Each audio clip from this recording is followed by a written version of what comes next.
Здравствуйте, дорогие друзья! Приветствуем вас на канале «Делаем вместе своими руками». Сегодня мы вместе с вами сплетем замечательную корзинку для цветов или газет. Мы уже плели подобную корзинку. В этот раз мы решили внести в нее целый ряд значительных изменений. Мы сплели эту корзинку в новой для нас технике веревочка из 3 трубочек. И изменили форму ручки, добавили крепкий красивый замок. А теперь обо всем более подробно. Для работы нам сегодня понадобятся специально подготовленные трубочки. Ссылка на мастер-класс по их изготовлению будет под видео. Мы берем с вами 8 трубочек, делим их на 4 пары и начинаем выполнять заготовку, которую называют болгарский крест. 2 трубочки мы кладем вместе, 2 другие накладываем на них сверху, примерно посередине, немножечко прижимаем. Еще одну пару мы кладем сверху, параллельно самой первой паре. И последнюю пару трубочек мы заводим под самую первую пару и прижимаем. Вот что у нас получилось. Дальше мы начинаем плести 2 трубочками, которые мы наращиваем между собой. Наращиваю трубочку, добавляя в широкую часть капельку клея, зажимая узенькую часть скрутки, просто вставляю внутрь. Место наращивания практически незаметно. Теперь мы начинаем плести. Плетем обычной веревочкой по кругу. Заводим нашу получившуюся петельку из 2 нарощенных трубочек под нижнюю пару и обычной веревочкой плетем. Верхняя трубочка у нас пройдет вниз под пару, нижняя оказывается сверху. Поворачиваем и снова поднимаем нижнюю вверх, верхнюю заводим вниз. И так мы, чередуя, плетем по кругу. Нижняя трубочка всегда поднимается вверх, верхняя всегда вниз огибает стоечки. На этом этапе стоечки еще пока подвижны, да, их не удерживает плетение, рабочие трубочки их не удерживают. Но уже после 2-го ряда они очень прочно находятся на своих местах. Сразу скажу, что мы оплетаем сразу пару, пока мы трубочки не разводим. Разводить мы их будем после 3-го ряда. Вот что у нас получилось. Первый ряд мы уже с вами проплели. И сейчас переходим к плетению 2-го ряда. Так как трубочки хорошо увлажнены, то при плетении они не дают заломов. И мы можем поправлять, если что-то нам до этого не понравилось в плетении. Сейчас мы будем наши трубочки наращивать. Для наращивания всегда используем капельку клея, для того, чтобы трубочки у нас соединялись очень прочно. В изготовлении такой корзинки это особенно важно, потому что после плетения корзинки мы придадим ей необходимую нам форму. Поэтому нам нужно, чтобы соединения были максимально прочными. Мы переходим к плетению 3-го ряда. Количество рядов очень легко посчитать по трубочкам, которые у нас на стойку уже легли. Мы подошли к очень ответственному моменту. Мы проплели на каждой стоечке 3 ряда. И сейчас мы будем наши трубочки разводить по одной. То есть мы просто пальчиком отодвигаем и проплетаем отдельно каждую стоечку. Разъединяя ее, стараемся выдерживать одинаковое расстояние, чтобы у нас расстояние между трубочками было одинаковое. И плетение смотрелось более аккуратным. Итак, мы проплетаем каждую трубочку, разделяем. Если первый круг не очень ровный получился, не переживайте, их можно еще поправить на 2-м кругу. Но лучше, конечно, примерно одинаковое расстояние выдерживать сразу. Таким образом у нас получается солнышко. Разъединяем последние 2 пары. Вот такое солнышко у нас получилось после разведения всех трубочек. Следующий ряд мы будем плести 3 трубочками. Мы просто добавляем капельку клея и подклеиваем дополнительную трубочку в плетение. Теперь в плетении у нас участвуют 3 трубочки. И нужно быть очень внимательным, потому что вниз у нас будет заходить крайняя трубочка, крайняя левая. Она у нас будет заходить вниз. всякий раз. Это единственное, зачем нам стоит следить. Вот у нас новая крайняя трубочка, она заходит вниз. Сверху остаются 2 трубочки, вот видите. Они всегда сверху. Следим за тем, чтобы 2 сверху и крайняя у нас заходила за стойку. Плетение начинает выглядеть очень интересным, а выполняется оно очень просто. Вот видите, мы уже таким способом оплели 3 трубочки с вами, 3 стоечки. Крайняя трубочка заходит за стойку, 2 остаются сверху. Плетение это выглядит более объемным, очень интересным. Плести 3 трубочками совершенно несложно. И по сути теперь мы контролируем только одну, крайнюю левую. Ее всякий раз заводим, расправляем наши стоечки, чтобы они ровно ложились. И следим, чтобы сверху оставались 2 оставшиеся трубочки. Этот способ плетения тоже простой и очень быстрый. Очень быстро заканчиваются трубочки. Таким образом мы с вами будем плести нашу корзиночку, ну, по моим подсчетам, около 20 рядов. Можно больше, если вы хотите более крупную корзину, или меньше, если у вас не такие грандиозные замыслы. Я снова наращиваю трубочки, стараюсь наращивание делать под стойками, потому что эта часть у нас будет лицевая часть корзины. И хочется, чтобы с этой стороны следов наращивания у нас точно не было. Плетем следующий ряд. Трубочку, с которой мы начинали плести, мы загибаем. Она у нас становится сигнальной, для того, чтобы нам сообщать о том, что мы сплели полный ряд. Мы дошли до нашей сигнальной трубочки. Сейчас мы уже проплели 9 рядов.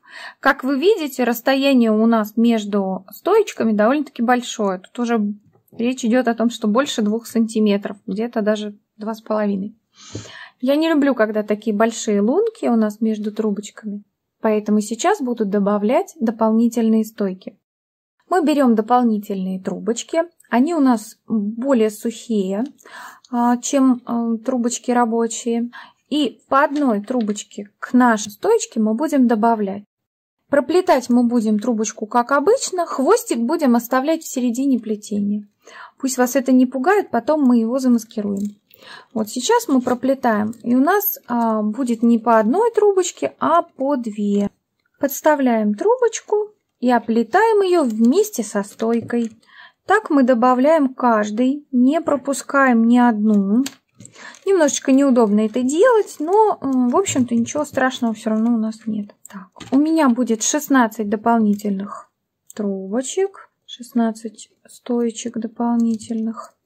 Это самый легкий способ наращивания стоек, которые мне известны. Таким образом мы подставляем трубочки к нашим стоечкам до конца по кругу. Мы проплели первый ряд с нарощенными трубочками до конца. И теперь будем плести вместе второй ряд. Мы проплели 3 ряда с нашими дополнительными стоечками. И сейчас мы просто аккуратненько подрежем хвостики, которые сильно торчат. Они нам не нужны. Подрезали кончики. И сейчас мы будем разъединять наши коротенькие стоечки, новые стоечки и вместе с этим вытягивать заметный кончик в плетение, так, чтобы у нас вообще следов не оставалось. Оплетаем мы теперь отдельно каждую стоечку точно таким же способом и разводим. Оплетая длинную, немножечко вытягиваем ее наружу, для того, чтобы спрятался в плетении ее кончик. Если дернуть очень сильно, то она выскочит совсем. Это для нас нежелательно, но не страшно. Если все-таки выскочит полностью, ее можно снова вставить в плетение. Таким образом мы разъединяем все наши пары и вытаскиваем хвостики у всех длинных трубочек до конца ряда по кругу. Все хвостики длинных трубочек мы спрятали. На этом месте мы с вами сейчас будем добавлять необычные конструкции к нашему плетению. Надеюсь, что вы любите роллы так же, как я. И у вас дома найдутся ненужные палочки от суши. Нам они нужны сейчас для того, чтобы создать более широкое отверстие для будущей ручки нашей корзинки. Чтобы потом нам было легко вставить ручку, мы временно подставим деревянные палочки к нашему плетению. Постараемся выбрать длинные стойки с противоположных сторон. Итак, мы во время плетения к стоечке вот сюда добавляем 2 палочки. И дальше проплетаем все как обычно. Чтобы наши палочки не вываливались из плетения, мы малярным скотчем присоединим их к нашей стоечке. Все, они у нас зафиксированы. Буду двигаться вместе с ней. И с противоположной стороны, где наша ручка будет, мы тоже добавляем дополнительные палочки. Тоже фиксируем их малярным скотчем. И дальше проплетаем стоечки по кругу. Мы проплели 13 рядов. И теперь будем добавлять дополнительные трубочки к нашим коротким стоечкам. Делаем так же, как мы делали до этого. Подставляем к трубочке и оплетаем вместе с ней. Длинные мы пропускаем, они уже нужны для нас длины. Мы добавляем только коротенькие. То есть у нас получается через одну. Так мы добавляем стоечки по кругу до конца ряда. Мы проплели полный ряд, добавили все трубочки по кругу и сейчас сплетем еще 2 ряда, чтобы закрепить их в плетении. Обратите внимание на то, что мы не разъединяем короткую и длинную трубочку, потому что со временем мы просто коротенькие наши трубочки подрежем. Разницы в плетении будет практически незаметно. Проплели 3 ряда. Теперь обрезаем кончики по кругу. Будем дальше плести и прятать эти кончики в плетение. И именно сейчас мы подрежем наши короткие трубочки-стойки, тоже по кругу. Мы обрезали все хвостики и теперь вытягиваем немножечко наши стоечки в плетение, чтобы спрятать их хвостики. Проплели круг, спрятали все пеньки, и сейчас наступило время определиться с диаметром нашего блинчика. Сейчас он у нас составляет около 25 сантиметров, а планируем мы корзинку размером сантиметров 30, поэтому сплетем еще 3-4 ряда. И вот мы доплели. У нас получился блинчик диаметром 29 сантиметров. Еще 1 сантиметр у нас уйдет на загибку. Как раз получится желаемая корзина 30 сантиметров. Теперь мы прячем концы нашей тройной веревочки в плетение. Просто прячем в лунки. Немножко углубляем лунку рядом со стоечкой. И просто заводим в нее нашу рабочую трубочку. То же самое делаем с остальными. Чтобы нашей корзиночке придать желаемую форму, нам нужны книги. Мы обтянули их пищевой пленкой для того, чтобы их не испортить. Подставляем наши книги в середину корзиночки и приподнимаем края. И плетеным нашим блинчиком обхватываем книжки. Сразу после плетения нужно придать желаемую форму вашей будущей корзинке. Но если блинчик просушить, то загибаться он будет очень плохо.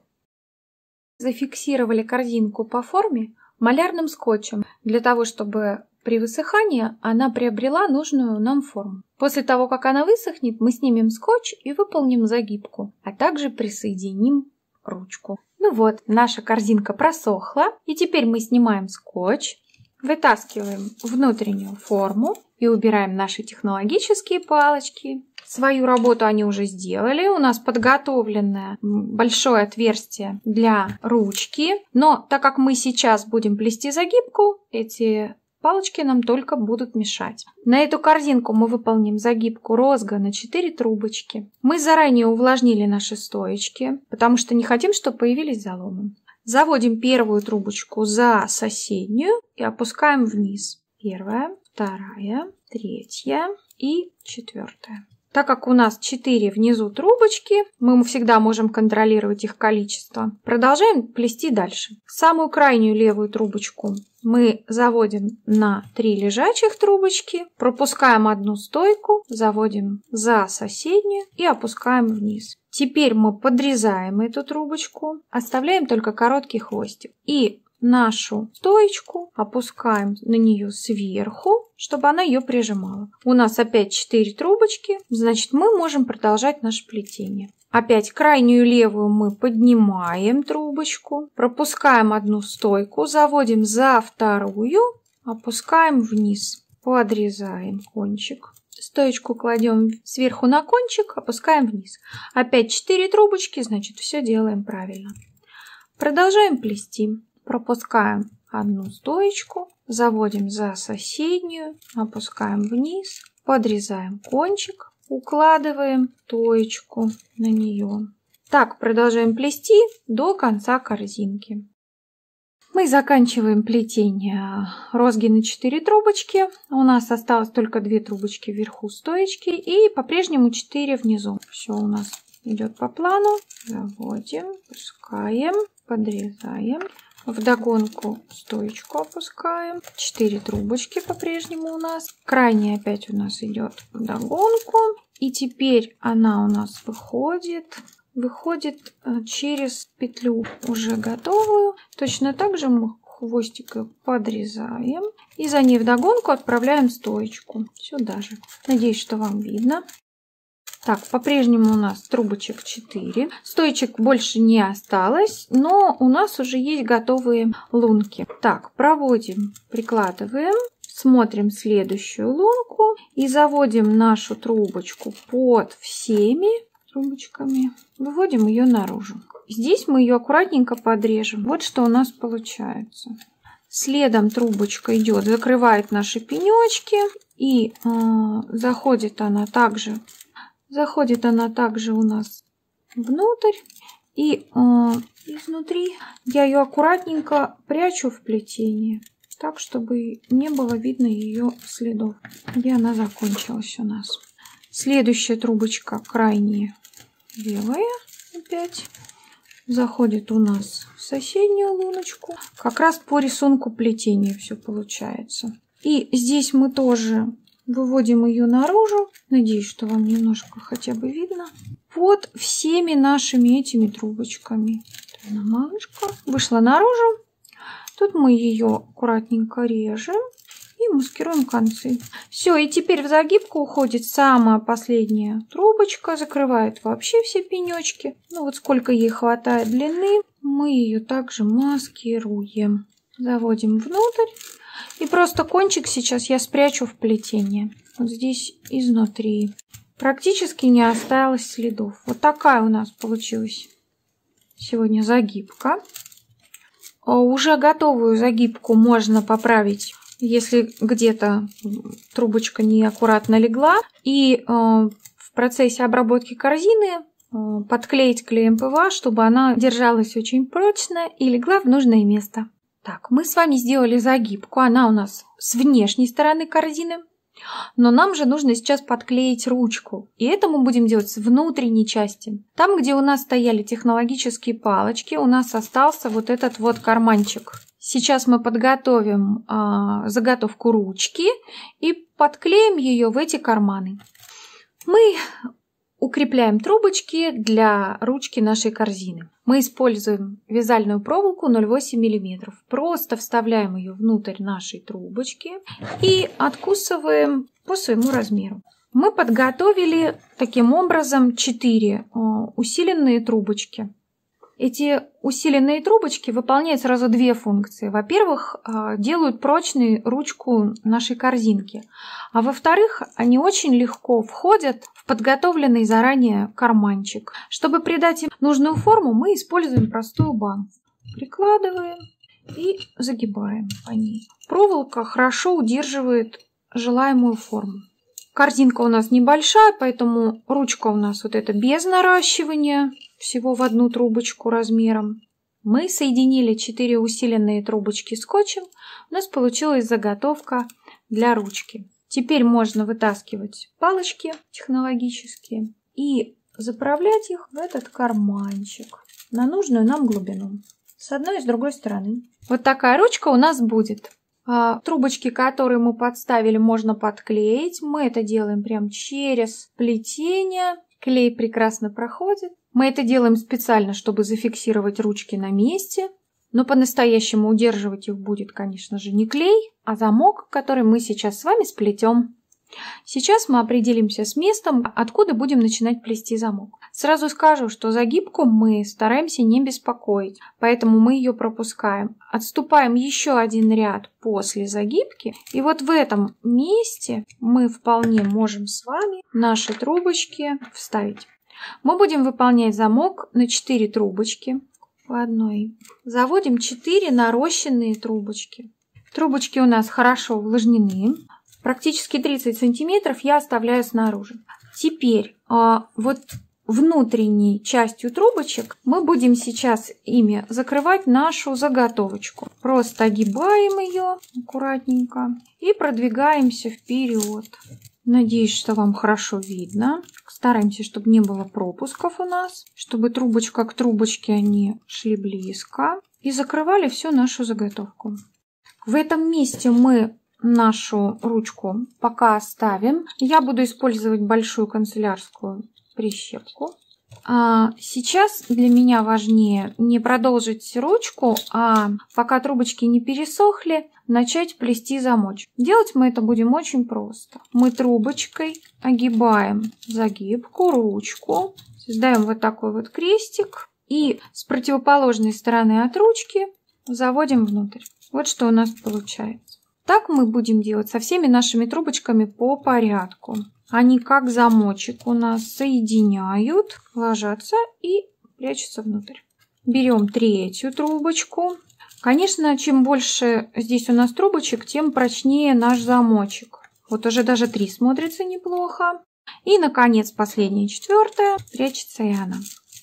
Вот что у нас получилось. Замочек, который удерживает прочно ручку, розгу и основание корзинки. Так, вот что у нас получилось изнутри. Пока тут картина не настолько аккуратная, как снаружи. Здесь мы наши трубочки подгибаем, примеряемся и подрезаем. Не очень коротко. Если что, подрежу покороче. Любым острым предметом мы заправляем наши трубочки под основание загибки. Вот сюда, в образовавшуюся петлю, по одной все трубочки, все 4, мы прячем. Вот что у нас получается изнутри. Все хвостики спрятаны. Вот что у нас снаружи замочек из 4 трубочек. И теперь мы должны продолжить оплетать нашу ручку. Конечно же, нам нужно трубочки снова нарастить. Сейчас мы этим займемся. После наращивания мы продолжаем оборачивать нашими трубочками ручку. Плотно прикладываем все 4. Стараемся пропуски не допускать. Так мы продолжаем наматывать до конца нашей ручки. Дальше нам нужно вывести точно так же, как мы выводили с противоположной стороны трубочки наружу. Мы отступаем от загибки 1 ряд, находим это место и сюда выводим наши трубочки. Так, вот что у нас получилось с внутренней стороны. И вот наши коротенькие трубочки с внешней. Сейчас мы их нарастим для того, чтобы выполнить замок. Теперь нашими нарощенными трубочками мы выполняем замок. Крайнюю трубочку перекидываем через ручку, обводим, переводим и отверстие с противоположной стороны через него заводим внутрь. Надеюсь, что вам видно. Первая трубочка уже готова. Можно ее посильнее подтянуть потуже. Следом за ней идет вторая. Теперь третья. Также огибает ручку и прячется внутрь. И последняя, 4. Вот каким получился наш второй замочек. И теперь нам осталось последнее. Спрятать наши хвостики под петлю. Делаем точно так же, как с противоположной стороны. Подрезаем с небольшим запасом. Приподнимаем. Надеюсь, что вам видно. И заправляем в том же порядке, в котором они у нас сейчас находятся. Вот такая чудесная весенняя корзинка для цветов у нас с вами получилась. Ее украшает плетеная ручка с замочком. И мне самой она очень понравилась. Спасибо, что были вместе с нами. Ставьте лайки, подписывайтесь на наш канал, нам это очень приятно, оставляйте свои комментарии. Огромное спасибо, до свидания.